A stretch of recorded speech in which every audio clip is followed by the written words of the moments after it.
وحده والصلاة والسلام على من لا نبي بعده اما بعد. محترم مصلیان اکرام، کل پہلے پارے کی مختصر سے خلاصہ بیان کیا گیا تھا. اس کے اندر اللہ تبارک و تعالی نے آل ابراہیم کا تذکرہ کیا تھا، اور یہ آج انشاءاللہ دوسرے پارے کی مختصر سا تفسیر پیش کی جائے گی. اس کے اندر بھی اللہ رب العالمین نے آل ابراہیم کا تذکرہ کیا، لیکن ان دونوں پارے کے اندر فرق یہ ہے کہ اس کے اندر اللہ تعالیٰ نے بنی اسرائیل کا تذکرہ کیا ہے، لیکن اس پارے کے اندر اللہ تعالیٰ نے بنی اسماعیل کا تذکرہ کیا.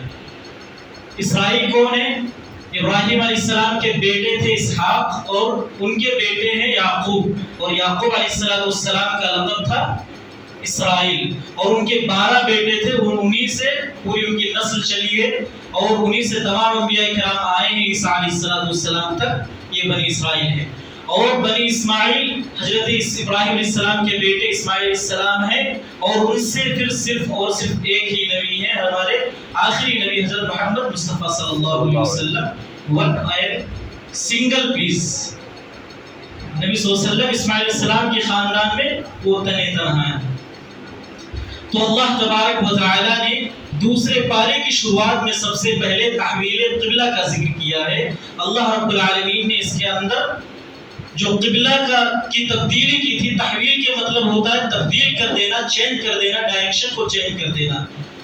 جب اللہ کے رسول صلی اللہ علیہ وسلم مبعوث کیے گئے، نبی بنائے گئے، تو آپ کا جو قبلہ تھا وہ بیت المقدس تھا، مسجد اقصی تھا، جس کی تعمیر حضرت یعقوب علیہ السلام نے کی تھی. تو جب اس وقت مکہ کے اندر اللہ کے رسول صلی اللہ علیہ وسلم اس طریقے سے نماز پڑھتے تھے کہ سامنے خانہ کعبہ بھی ہوتا تھا اور مسجد اقصی بھی ہوتی تھی. لیکن جب آپ ہجرت کر کے مدینہ کے اندر تشریف لے آئے تو ایسا کرنا ممکن نہیں تھا. اس لیے آپ یہ چاہتے تھے کہ ہمارا جو قبلہ ہو وہ خانہ کعبہ بنا دیا جائے. آپ کی یہ دل کی خواہش تھی، اور آپ آسمان کی طرف اپنی نگاہ کو اٹھاتے تھے اور دل میں یہ ارادہ رکھتے تھے کہ اللہ خانہ کعبہ کو ہمارا قبلہ بنا دے. لہٰذا 16 اور 17 مہینے تک لگ بھگ اللہ کے نبی صلی اللہ علیہ وسلم اور صحابہ کرام مدینہ کے اندر عبادت کرتے رہے، نماز پڑھتے رہے مسجد اقصی کی طرف رک کر کے. پھر اللہ تبارک و تعالی نے ایک دن ظہر کی نماز کے اندر قبلہ کو تبدیل کر دیا، خانہ کعبہ کو مسلمانوں کا قبلہ بنا دیا. اب یہاں پر اللہ تبارک و تعالی نے 3 لوگوں کا تذکرہ کیا ہے کہ 3 لوگ ایسے تھے جنہوں نے اعتراض کیا. سب سے پہلے لوگ جو تھے وہ یہودی تھے. انہوں نے اعتراض کیا کہ محمد وہ ہے جو کنفیوژن میں ہے، وہ یہ نہیں جان پا رہے کہ وہ کدھر جائیں، ادھر جائیں یا ادھر جائیں. اور جو کافر تھے، مشرک تھے، وہ کہہ رہے دیکھو ابھی تو یہ ہمارے معبودوں کی گھر کی طرف آیا ہے، تھوڑے دن اور رکو یہ ہمارے مذہب کے اندر بھی آ جائے گا. وہ یہ لوگ مشرکین لوگ کہتے تھے. اور جو منافقین تھے وہ مذاق اڑاتے تھے، استہزاء کرتے تھے کہ ان کا تو کوئی دھرم ہی نہیں، کبھی ادھر پلٹ رہے کبھی ادھر پلٹ رہے. تو اللہ تبارک و تعالی نے اپنے نبی سے کہا قل للہ المشرق والمغرب. آپ ان کو ایک لفظ میں جواب دے دیجئے کہ اللہ رب العالمین کی مشرق بھی ہے اور اللہ رب العالمین کی مغرب بھی ہے. وہ جس طرف چاہے اپنے بندے کو حکم دے، اور بندوں کو چاہیے کہ وہ اس کی طرف رک کر کے نماز پڑھیں، اس کی عبادت کریں. اللہ رب العالمین نے ان کا جواب دیا. اور اللہ رب العالمین نے 3 مرتبہ یہ کہا ہے کہ اپنے چہرے کو خانہ کعبہ کی طرف موڑ لو.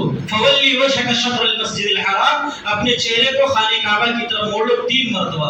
وہ اس لیے کیونکہ سب سے پہلی چیز مکان، یہ یاد دلانے کے لیے قیامت تک جتنے بھی لوگ آئیں گے سب کے لیے یہ واجب اور ضروری ہے کہ وہ خانہ کعبہ کی طرف رک کر کے نماز کو ادا کریں. مکان یعنی دنیا کے اندر آپ چاہے جہاں بھی رہیں، آپ خانہ کعبہ کی طرف رک کر کے آپ کو نماز پڑھنی ہے. دوسری چیز ہے زمان، آپ جس وقت بھی ہو، جس زمانے میں ہو، جس وقت بھی ہو، آپ کو جب بھی نماز پڑھنی ہے خانہ کعبہ کی طرف رک کر کے نماز پڑھنی ہے. اور تیسری چیز احوال ہے، آپ جس بھی حالت میں ہو، آپ کہیں ٹھہرے ہو، سفر میں ہو، کہیں پر بھی ہو، آپ کو رک کر کے خانہ کعبہ کی طرف نماز پڑھنی ہے. یہ بات. اور اس کے بعد خانے کا جو قبلہ تحویل ہوا ہے اس کا مقصد کیا تھا؟ اللہ رب العالمین نے دو مقصد بیان کیا۔ سب سے پہلی مقصد یہ کہ اللہ رب العالمین نے اس امت کو امت وسط کہا ہے، بیچ کی امت کہا ہے۔ امت وسط، یہ میرا تو ہاتھ ہے، اس کے درمیان جو چیز آئے گی وہ بیچ میں ہوگی، وسط میں ہوگی، اس لیے اللہ رب العالمین نے اس امت کو امت وسط کہا ہے۔ اور جب اللہ رب العالمین نے اس امت کو امت وسط کہا تو اللہ رب العالمین نے کہا کہ ان کا قبلہ اور ان کا مرکز بھی وہی ہونا چاہیے جو وسط میں ہو، سینٹر میں ہو، بیچو بیچ میں ہو۔ لہٰذا اللہ رب العالمین نے خانہ کعبہ جو کہ زمین کا بالکل بیچو بیچ کا حصہ ہے، مرکز ہے، اس کو مسلمانوں کے لیے قبلہ بنا دیا۔ اور دوسری چیز یہ کہ اللہ رب العالمین یہ دیکھنا چاہتا تھا کہ کون لوگ ہیں جو اللہ کے رسول صلی اللہ علیہ وسلم کی طرف کن کی اتباع کرتے ہیں اور اس کی پیروی کرتے ہیں، اور کون ایسے لوگ ہیں جو ایڑیوں کے بل پلٹ جاتے ہیں۔ ان کی نشاندہی کے لیے اللہ رب العالمین نے یہ چیز کی۔ اس کے بعد اللہ کے رسول صلی اللہ علیہ وسلم، اللہ تبارک و تعالیٰ نے فرمایا کہ 3 چیزوں کو اپنی زندگی کے اندر شامل کر لو، کامیاب ہو جاؤ۔ کامیاب ہونا چاہتے ہیں نا، 3 چیزیں اللہ کے رسول اللہ تبارک و تعالیٰ نے فرمایا۔ اللہ تعالیٰ فرماتا ہے فَاذْكُرُونِي أَذْكُرُكُمْ وَاشْكُرُوا لِي وَلَا تَكْفُرُونَ يَا أَيُّهَا الَّذِينَ آمَنُوا اسْتَعِينُوا بِالصَّبْرِ وَالصَّلَاةِ۔ 3 چیزوں کا تذکرہ کیا۔ سب سے پہلی چیز ہے ذکر، دوسری چیز شکر، اور تیسری چیز ہے صبر۔ اللہ تعالیٰ نے فرمایا فَاذْكُرُونِي أَذْكُرُكُمْ، تم میرا ذکر کرو میں تمہارا ذکر کروں گا۔ تم اگر اس دنیا کے اندر دنیا کے لوگوں کے درمیان اللہ تعالیٰ کا تذکرہ کرو گے تو اللہ تعالیٰ نوری مخلوق کے سامنے، جو سب سے اعلیٰ مخلوق ہے، ان کے سامنے تمہارا تذکرہ کرے گا۔ اور ایک حدیث قدسی کے اندر اللہ تعالیٰ نے کہا کہ اگر تم اپنے دل کے اندر میرا ذکر کرو گے تو میں تمہارا ذکر اپنے دل کے اندر کروں گا۔ تم زبان سے میرا تذکرہ کرو گے تو میں زبان سے تمہارا تذکرہ کروں گا۔ تو پہلی بات یہ معلوم ہے کہ اگر ہم اللہ رب العالمین کا ذکر کرتے ہیں تو ہمیں اللہ رب العالمین کی قربت نصیب ہوتی ہے۔ اور دوسری چیز وَاشْكُرُوا لِي وَلَا تَكْفُرُونَ، تم اللہ رب العالمین کا شکریہ ادا کرو۔ جب آپ شکریہ ادا کریں گے تو جو نعمتیں ہیں اس کے اندر اضافہ ہوگا، اور اگر آپ انکار کریں گے تو جو نعمتیں ہیں وہ چھین لی جائیں گی۔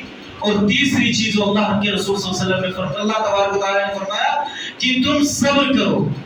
اور صبر کیا ہے؟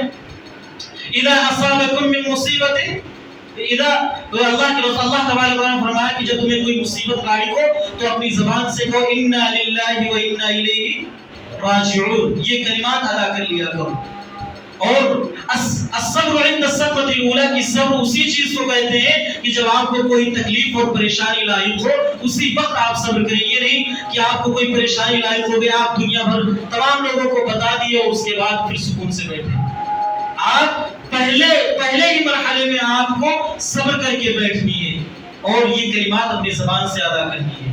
تو آپ جب ذکر کریں گے تو آپ کا ایک فائدہ یہ ہوگا کہ آپ اللہ رب العالمین کے قریب ہو جائیں گے۔ دوسرا، جب شکر کریں گے تو آپ کے مال کے اندر، آپ کی نعمت کے اندر، اللہ کی نعمت کے اندر اضافہ ہوگا۔ اور جب صبر کریں گے تو یہاں پر بھی 3 چیز اللہ تعالیٰ نے بیان کیا کہ 3 چیز آپ کو ملے گی۔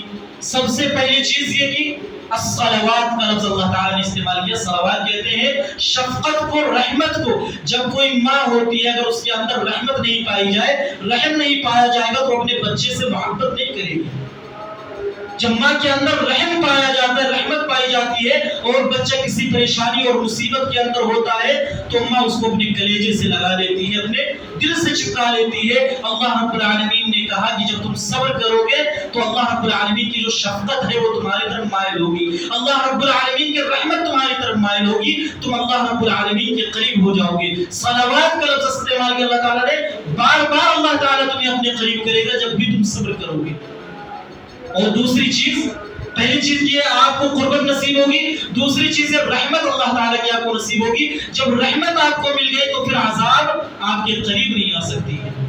جہاں پر رحمت ہوگی وہاں پر عذاب نہیں آئے گا۔ اور تیسری چیز یہ کہ ہدایت، جب آپ صبر کریں گے تو اللہ تعالیٰ آپ کو ہدایت دے گا، اور جب آپ ہدایت پا جائیں گے تو آپ گمراہ نہیں ہو سکتے۔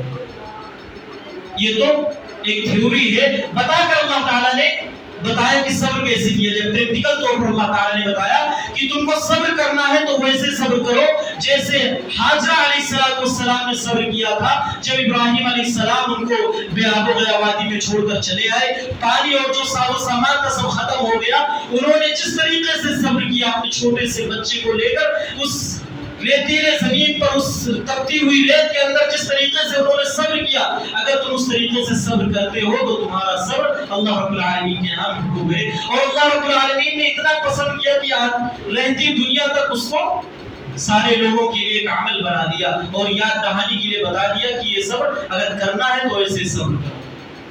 اور اس کے بعد اللہ رب العالمین بیان کرتا ہے کہ اگر تم لوگ کسی حق بات کو، کسی بری بات، کسی حق بات کو اور علم کو اگر چھپاتے ہو تو یلعنہم اللہ ویلعنہم اللاعنون، کہ اگر تم کوئی حق بات چھپاتے ہو، علم کو چھپاتے ہو تو تمہارے اوپر اللہ رب العالمین کی لعنت ہوتی ہے اور لعنت کرنے والوں کی لعنتیں ہوتی ہیں۔ اس کے اندر فرشتے بھی شامل ہیں، انسان بھی شامل ہے اور دوسرے لوگ بھی جو بھی لعنت کر سکتے ہیں، ان سب کی لعنتیں تمہارے اوپر ہوتی ہے۔ میرے بھائیو، کتنا بڑا ظلم، کتنا بڑا جرم اور گناہ ہے حق کی بات کو اور علم کو چھپانا، لیکن اس کے باوجود اللہ رب العالمین کہتا ہے کہ تم نے یہ گناہ کر لیا، اگر تم مجھ سے توبہ کرتے ہو، مجھ سے استغفار کرتے ہو تو میں تمہیں معاف کرنے کے لیے تیار ہوں۔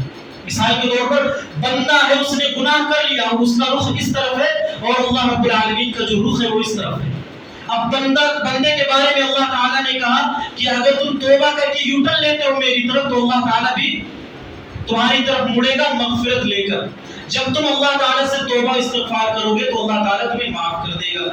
اور پھر سوال یہ ہوتا ہے کہ اللہ تعالیٰ تو اپنے اس بندے کو کیوں معاف کرے گا؟ اللہ تعالیٰ کہتا ہے انا التواب، میں تواب ہوں، میں معاف کرنے والا ہوں، میں تمہاری استغفار کو، تمہاری توبہ کو قبول کرنے والا ہوں۔ اب سوال پھر یہ پیدا ہوتا ہے کہ تو کیوں معاف کرنے والا ہے؟ تو اللہ تعالیٰ کہتا ہے کہ انا التواب الرحیم، میں رحیم ہوں، میں رحم کرنے والا ہوں، اس لیے جب کوئی بندہ مجھ سے معافی مانگتا ہے تو میں اسے معاف کرنے والا ہوں۔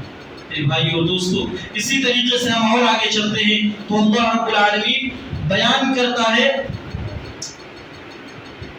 کہ قیامت کے دن جب مسلمان وہاں پر موجود ہوں گے، مومنین ہوں گے، کفار ہوں گے، سارے لوگ وہاں پر موجود ہوں گے، تو جو کافر ہوں گے ان کے سامنے اللہ رب العالمین جنت کو بیان کرے گا، جنت کو ان کے سامنے کھول کے رکھ دے گا، دکھائے گا ان کو اور کہے گا کہ یہ ساری چیزیں میں نے تمہارے لیے تیار کر کے رکھی تھی، یہ ساری چیزیں ہم نے تمہارے لیے بنا کر رکھی تھی، لیکن تم نے عمل نہیں کیا، تم نے وہ کام نہیں کیا کہ تم اس کے مستحق ہو جاؤ، لہذا اللہ تعالیٰ فرشتوں سے کہے گا کہ تم انہیں مومنوں کے درمیان تقسیم کر دو۔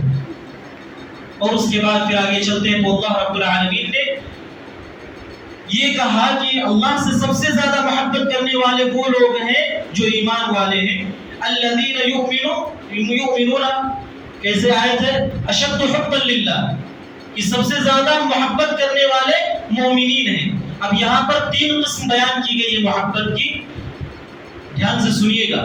سب سے پہلی چیز یہ کہ انسان جب اللہ رب العالمین سے محبت کرتا ہے اور دنیا سے محبت کرتا ہے اور دونوں محبت میں جب برابری پائی جائے گی تو یہ شرک ہو جائے گا۔ اللہ سے بھی اتنی محبت کرتے ہیں، بندے سے بھی اتنی محبت کرتے ہیں تو پھر یہ شرک پایا جاتا ہے، یعنی دونوں کی محبت میں برابری ہوگی۔ اور دوسری محبت یہ ہے کہ بندہ اللہ کی محبت کو کم کر دے اور دنیا کی محبت زیادہ پیدا کر لے، یعنی اللہ کی محبت مغلوب ہو گئی اور دنیا کی محبت غالب ہو گئی، یہ بھی شرک کا ایک حصہ ہے۔ اور تیسری قسم کی محبت وہ ہے کہ اللہ کی محبت کو سب سے اعلیٰ اور سب سے اونچا رکھا جائے اور دنیا کی جو محبت ہے اس کو سب سے کم لیول پر، سب سے نیچے رکھا جائے، یعنی اللہ کی محبت کو غالب کر دیا جائے اور جو دنیا کی محبت ہے اس کو مغلوب کر دیا جائے۔ یہ اللہ رب العالمین کے یہاں محبوب ہے اور یہ جائز ہے، اور اس کے علاوہ جو دو محبت ہے وہ دونوں محبتیں ناجائز اور حرام ہیں۔ اسی طریقے سے ہم جب اور آگے چلتے ہیں تو اللہ رب العالمین نے روزوں کا تذکرہ کیا، رمضان کا تذکرہ کیا اور بتایا کہ روزے رکھنے والے 5 قسم کے لوگ ہوتے ہیں، مختصر طور پر 5 قسم کے لوگ ہوتے ہیں۔ سب سے پہلے لوگ وہ جو مقیم ہوں، مقیم صحیح ہوں، یعنی کہیں پر ٹھہرے ہوئے ہیں اور وہ صحیح سالم ہے، وہ بیمار نہیں ہے، ایسے لوگوں کے بارے میں اللہ تعالیٰ نے کہا کہ تمہارے اوپر رمضان کے روزے فرض ہیں، تمہیں ہر حال میں روزے رکھنے ہیں۔ اور دوسرے قسم کے وہ لوگ ہیں مسافر اور صحیح یعنی مسافر ہے، صحیح سالم ہے، ان کے کوئی بیماری نہیں لیکن سفر کی حالت میں ہے، تو اللہ تعالیٰ نے انہیں رخصت دے دی کہ جب تم سفر میں ہو تو تم روزہ چھوڑ دو، باقی دوسرے ایام میں تم اپنے روزوں کو مکمل کر لینا۔ اور تیسرے قسم کے لوگ وہ ہیں، اللہ تبارک و تعالیٰ نے فرمایا شیخ فانی و فانیہ، بوڑھے عورت اور بوڑھے مرد اور عورت، یعنی وہ بوڑھے مرد اور عورت جن کی ہڈیوں میں گودا نہ بچا ہو، جن کے اندر کوئی طاقت نہ ہو، ان کے بارے میں اللہ تعالیٰ نے کہا کہ وہ روزہ نہ رکھے بلکہ فدیے کے طور پر کسی مسکین کو، کسی غریب کو کھانا کھلائیں۔ اور چوتھے قسم کے لوگ وہ ہیں کہ جو دائمی بیمار ہے، مثال کے طور پر بہت ساری بیماریاں ہیں کہ اگر انسان کو لگ جائے تو وہ کبھی ختم نہیں ہوتی ہے، موت تک وہ کبھی ختم ہونے والی نہیں ہے، تو ایسے لوگوں کے بارے میں اللہ تعالیٰ نے بھی یہی فرمایا کہ تم کسی غریب مسکین کو فدیے کے طور پر کھانا کھلاؤ، تم خود روزے مت رکھو۔ اور پانچویں قسم کے لوگ وہ ہیں جن کو عارضی طور پر کوئی بیماری لگ گئی، بخار ہے، سر درد ہے، تو وہ ایسے حالت میں روزہ رکھنا اس کے لیے دشوار ہے، وہ روزہ چھوڑ دے، باقی دوسرے ایام میں وہ روزہ مکمل کر سکتا ہے۔ اس کیٹیگری میں وہ عورتیں بھی آتی ہیں جو حاملہ ہوں، اور وہ عورتیں جو مرضیاں اور دودھ پلانے والی عورتیں بھی اس کیٹیگری میں آتی ہیں کہ اگر وہ روزہ رکھتی ہیں تو ان کو دقت ہوتی ہے، یا اگر روزہ رکھتی ہے تو بچے کو دودھ پلانے میں دشواری ہوتی ہے، تو ان کے بارے میں یہ رخصت دی گئی ہے کہ وہ بعد میں اپنے روزے کو مکمل کر لیں۔ اس وقت روزہ نہیں رکھ سکتی ہے تو بعد میں اس روزے کو مکمل کر لیں۔ اس کے بعد پھر اعتکاف کا ذکر کیا گیا کہ تم میں سے کوئی شخص اگر اعتکاف کرنا چاہتا ہے تو وہ مسجد کے اندر اعتکاف کرے، کوئی مرد ہے تو وہ بھی، کوئی عورت ہے تو عورتوں کو بھی چاہیے اگر وہ اعتکاف کرنا چاہتی ہے تو وہ مسجد کے اندر اعتکاف بیٹھے گی، گھر کے اندر اعتکاف بیٹھنا جائز اور درست نہیں ہے۔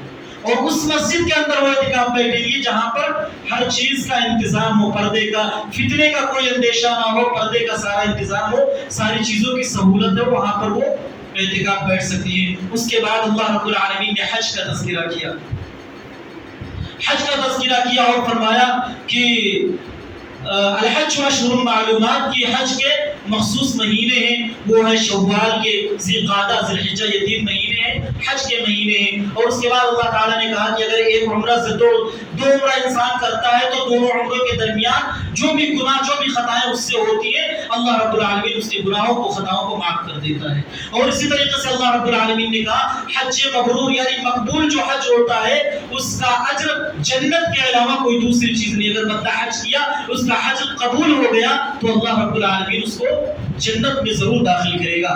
اور اس کے بعد جب ہم اور آگے چلتے ہیں تو طلاق کا مسئلہ چلتا ہے، اس کے بعد طلاق کا تذکرہ چلتا ہے، اور آگے جاتے ہیں تو اللہ رب العالمین نے کہا کہ تم اپنے بچوں کو، عورتوں کو حکم دیا کہ تم اپنے بچوں کو 2 سال تک دودھ پلاؤ۔ اور اس کے بعد جب آگے چلتے ہیں تو اللہ رب العالمین آخر میں طالوت اور جالوت کا تذکرہ کرتا ہے کہ طالوت جو تھے وہ اپنی لشکر لوگ کو لے کر جالوت کو قتل کرنے کے لیے نکلے تھے۔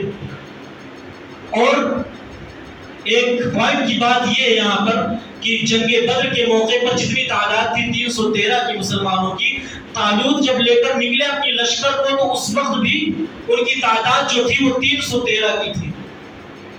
جب وہ نکلے ان کو قتل کرنے کے لیے تو داؤد علیہ السلام نے جالوت کا قتل کیا تھا، لیکن اس سے پہلے اللہ رب العالمین نے ان لوگوں کی ایک آزمائش کی تھی کہ اکمل الایمان، کامل الایمان اور ناقص الایمان، 3 اعتبار سے اللہ رب العالمین نے ان کی آزمائش کی تھی۔ یہ بات بیان کر کے میں اپنی بات کو ختم کرتا ہوں۔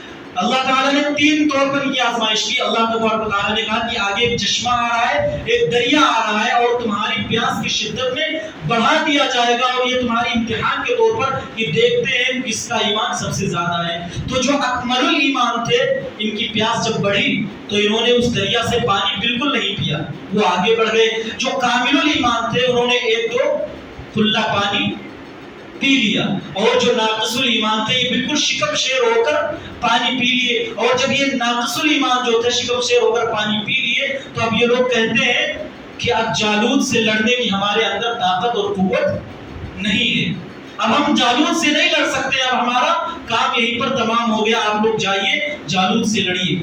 تو اس سے یہ بات معلوم ہوتی ہے کہ جنگ کے لیے، لڑائی کے لیے ہتھیار معنی نہیں رکھتا ہے، یہاں پر ایمان جو ہے سب سے زیادہ معنی رکھتا ہے اس معاملے کے اندر۔ اللہ رب العالمین سے دعا ہے کہ اللہ رب العالمین ہمیں حق بات سچ بات کہنے اور نیک باتوں پر ہمیں عمل کرنے کی توفیق عطا فرمائے. آمین. وآخر دعوانا الحمدللہ رب العالمین. السلام علیکم.